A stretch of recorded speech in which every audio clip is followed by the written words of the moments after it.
Hello everyone and welcome to my BNB Update 24 channel. I hope everyone is having a wonderful day. Before we begin, please hit the subscribe button and give this video a thumbs up. Brooke Logan had always believed that time healed wounds, but as she lay motionless beneath the dim hospital lights, her skin pale against the stark white sheets, it became painfully obvious that time had run out. The Forrester family had spent decades circling around love, betrayal, forgiveness, and cruelty, but Brooke had never, not in her deepest fears, imagined that her final moments would be spent fighting to breathe, fighting to speak, fighting to fix the fracture she had spent a lifetime creating and repairing over and over again. Machines hummed softly around her.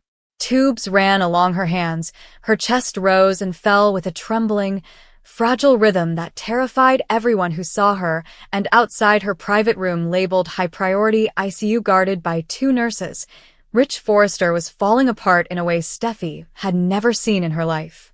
He was pacing, shaking, rubbing his eyes with both hands, as if trying to erase the image of seeing Brooke collapse earlier that day.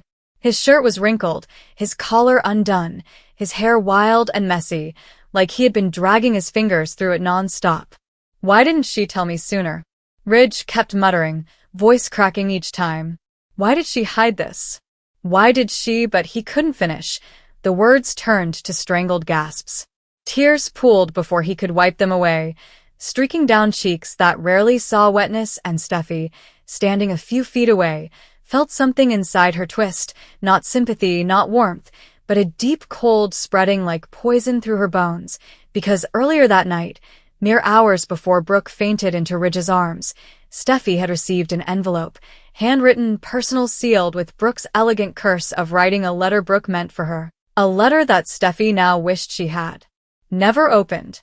Brooke's letter was neatly folded into 3 precise creases, its edges softened from being held too long, too tightly, as though Brooke herself had hesitated before giving it to the nurse, who later delivered it to Steffi. The moment Steffi opened the envelope, the soft scent of Brooke's perfume drifted up, light floral, unmistakably Brooke Logan. Steffi almost laughed bitterly at the idea of Brooke sending a letter like she was sending some romantic declaration, but the humor vanished instantly when she read the first line. "If you are reading this, Steffi, it means my body is failing and my time is ending." Steffi froze in place, then her lungs locking in her chest, as if the words themselves had wrapped a hand around her throat. The room spun, the rest of the world faded, and then she read on each sentence, hitting like a blow. Brooke confessing things, regretting things, revealing truths that Steffi had never imagined, deep, soul-shattering, revelations that hit with the force of 1,000 storms. Brooke apologized for every feud, every accusation, every moment she had stood between Steffi and happiness. She apologized for Rich choosing her again and again, for the heartbreak Steffi endured each time her father went back to Brooke. She apologized for breaking apart what could have been a united family, but it was the last revelation, the final confession near the bottom of the letter, that gutted Steffi so brutally, she dropped the paper onto the floor and staggered back as if physically struck. Brooke confessed a secret that only she, Ridge, and one doctor had known for decades, a truth buried so deeply that uncovering it now was like digging up a corpse from the past. Brooke admitted that long ago, in a moment of fear, insecurity, and desperation, she had influenced the doctor who ran one of Steffi's early childhood medical tests, tests Ridge had believed determined whether Steffi was biologically his. Brooke confessed that she had insisted the doctor double-check results, making subtle comments that pressured him. She didn't change the actual result, but she planted enough doubt to delay the confirmation of Steffi's paternity for months. A delay Ridge had always found suspicious. Brooke revealed that she had acted out of fear of losing Ridge, of Taylor reclaiming her place in his life, of the Forrester family reuniting without her. She wrote, "I didn't lie. I didn't falsify anything, but I interfered. I influenced. I created doubt. I made things harder for your mother, for Rich, for you, and I have carried that guilt every day since," and Steffi felt her world collapse. She sank onto the couch, staring at the letter like it was a map of a life she thought she had lived but hadn't. Her hands trembled violently. She sabotaged my family. Steffi whispered, tears of fury forming. She manipulated my father, my mother, me. She pressed her hand against her forehead, feeling her pulse thunder beneath her palm. Her stomach twisted. Her vision blurred every memory of Brooke and Ridge arguing about her mother, every moment Brooke claimed innocence. Every time Steffi fought her battle alone, it came rushing back, reshaping her understanding of her entire childhood. She did this. Steffi whispered voice, shaking with a mix of rage and heartbreak, and now she sends a letter. Now she wants forgiveness.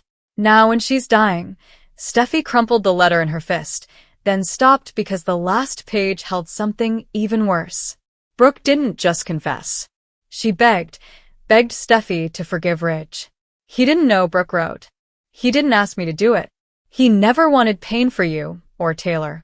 Ridge is a good man. He always tried to protect everyone he loved. Don't punish him for my sins. Don't harden your heart the way I harden mine.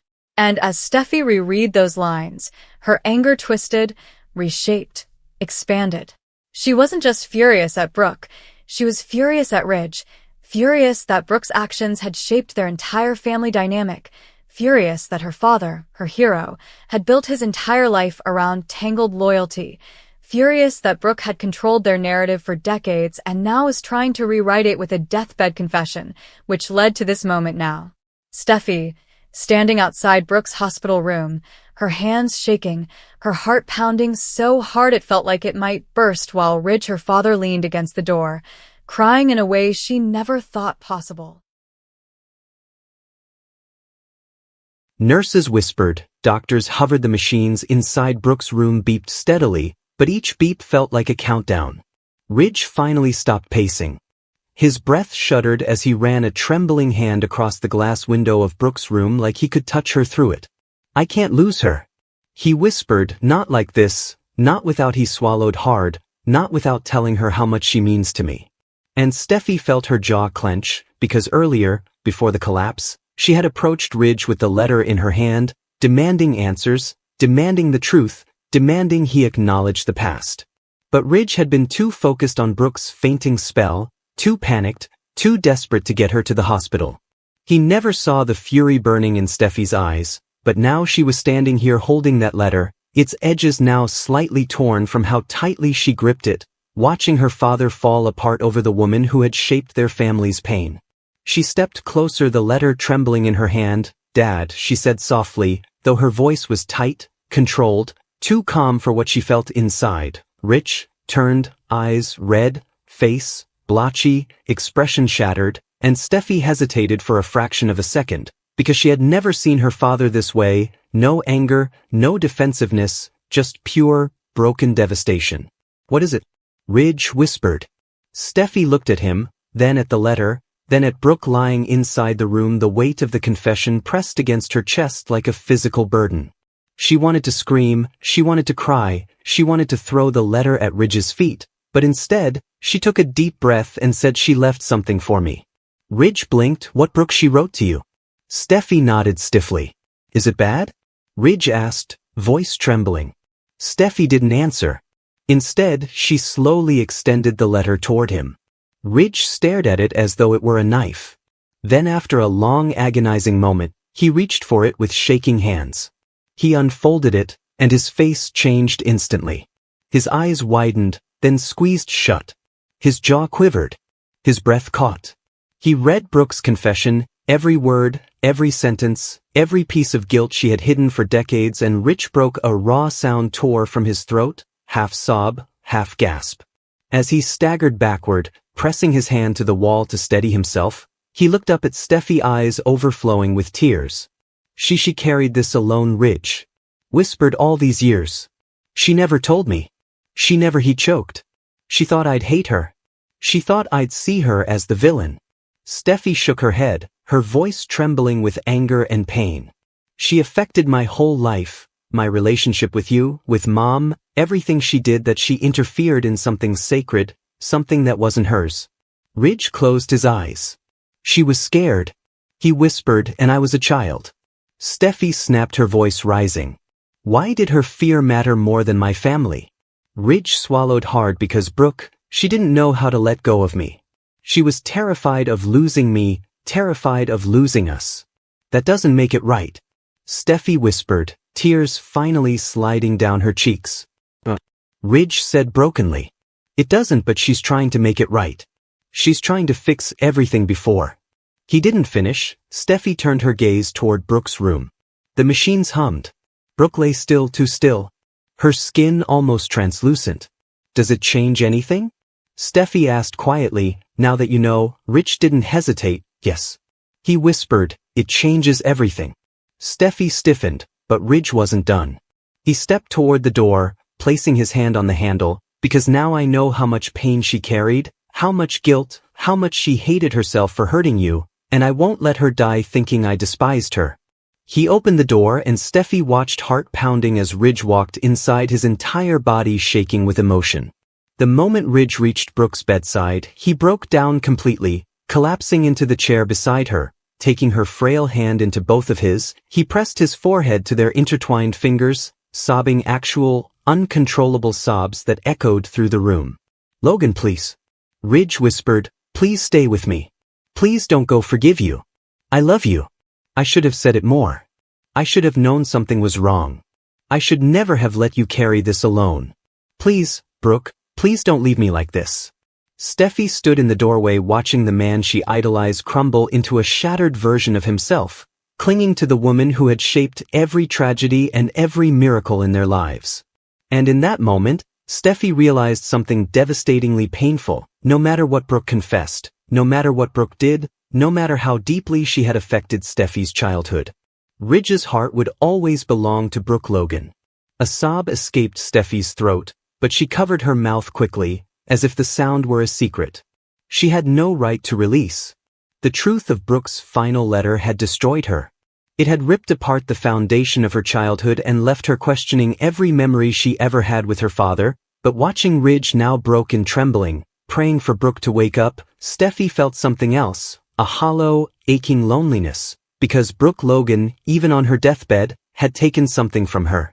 She had taken Ridge's heart one final time, and Steffi didn't know how to forgive that, but one thing was certain, nothing in the Forrester family would ever be the same again.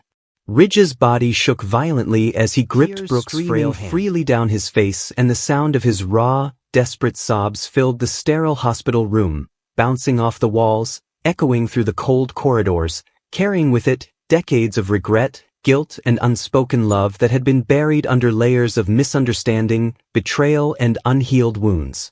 Brooke, motionless for a long moment, seemed almost suspended between life and death. Her chest rising faintly with each mechanical breath as Ridge leaned closer, whispering over and over her name, Brooke, please say, don't leave me. I can't lose you, not like this, not ever. I need you. And every word seemed to draw some small response from her, a barely perceptible flicker of her eyelid, a shiver in her hand, and Ridge's lips trembled as he pressed his forehead against hers, feeling the faint warmth of her skin and the pulse that was still there, fragile but stubborn, fighting to survive against the odds. As Steffi lingered in the doorway, the letters still clutched in her hands, her heart pounding so violently it felt like it would explode through her rib cage, her mind spinning with the weight of everything she had just learned, because in that moment, she understood that Brooke's final confession, the revelation of her interference in Steffi's childhood, the manipulations, the fears, the guilt. It wasn't just words on a page. It was a tsunami that reshaped the entire Forrester family, that altered her perception of Ridge, her perception of herself, and even the life she had tried to build apart from Brooke's shadow, and she felt the sting of betrayal anew, mixed with something more complicated, more painful, an acknowledgement that Ridge's grief, raw and unfiltered, wasn't just for Brooke's survival, but for the years lost, for the moments stolen, for the love they had shared that had always been complicated, messy, and impossible to untangle, and she wanted to scream at him, to yell that she had been hurt, that she had lived with the consequences of Brooke's actions, that she deserved to have her pain recognized. But the sight of Ridge kneeling there, completely undone, made her pause, made her question whether she could add to the weight of his agony. Because even in her fury, even in her heartbreak, She couldn't deny the depth of Ridge's love, the raw vulnerability that came spilling out of him in ways that no one else, not Taylor, not even Steffi herself, had ever witnessed, and it terrified her to see him so exposed, so utterly human, so completely dependent on the frail existence of Brooke Logan. And the irony of it, the cruel twist of fate was that Brooke, the woman who had caused so much heartbreak, who had been at the center of Steffi's lifelong struggles, was now simultaneously the source of Ridge's redemption and Steffi's despair. Steffi's hands shook violently as she dropped the crumpled letter onto the small table by the door, and the paper slid across the polished surface, stopping just short of the chair Ridge had collapsed into, and she realized that the words Brooke had written, her pleas for forgiveness, her attempts to absolve Ridge of any blame, were meaningless in the face of the immediacy of the situation, because Brooke might not survive the night, and everything she had written, every careful confession and every desperate appeal for peace, hung in the air like smoke from a fire that might soon consume them all.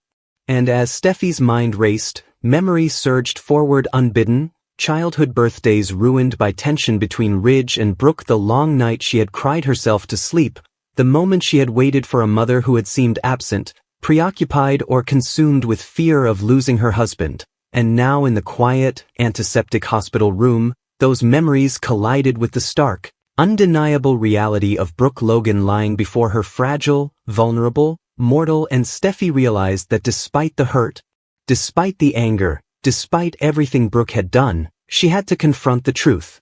Life was fleeting. Love was fragile, and the Forrester family, no matter how fractured, had been defined by Brooke Logan as much as by anyone else. Meanwhile, Ridge's sobs continued, ragged, desperate, interspersed with whispers and pleas. Please, just open your eyes just one more time. I need to hear you. I need to tell you I love you. Always have. I always will.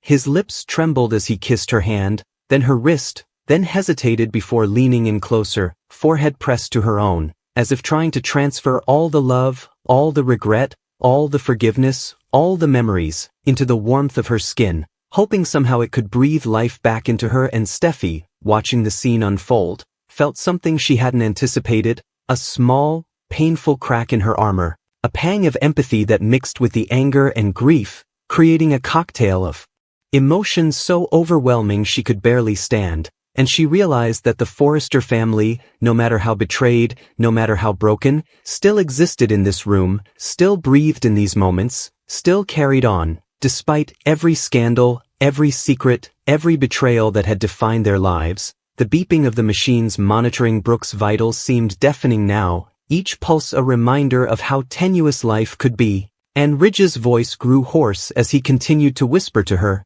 recounting memories of their shared past, moments of laughter, moments of heartbreak, moments of love so pure it had survived even the most tumultuous storms.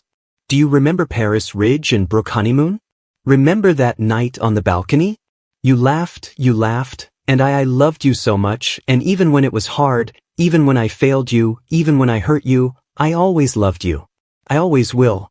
And Ridge's body shook violently as tears streamed down his face, wetting the crisp hospital sheets, and Brooke's chest rose faintly with a mechanical rhythm, yet Ridge held on to that small spark of life as if it were a lifeline, a tether to hope, refusing to let go, even for a second, because the thought of losing Brooke Logan, the woman who had defined his life as much as his own name, was unthinkable, unbearable, unimaginable. Steffi, still in the doorway, finally moved forward slowly, hesitantly, feeling the letter's weight in her hand as a tangible reminder of all the truths, lies, and confessions that had brought them to this moment. And she stepped closer to Ridge, reaching out, tentatively, unsure if she should touch him, unsure if she should offer comfort or confrontation. But when Ridge's head lifted slightly, eyes red and glassy, and he looked toward her, she realized he needed her presence, if not her forgiveness, if not her understanding, then at least her witness to the depth of his pain, the magnitude of his love, the enormity of his loss. And Steffi swallowed her throat tight and placed a hand gently on his shoulder, feeling the tremor beneath her palm, and Ridge's gaze softened briefly, acknowledging her presence. And in that moment, Steffi realized that the family, for all its flaws, for all its betrayals, still had connections, still had bonds that could not be erased, even in the face of a confession that had rocked the foundation of her entire understanding of her life.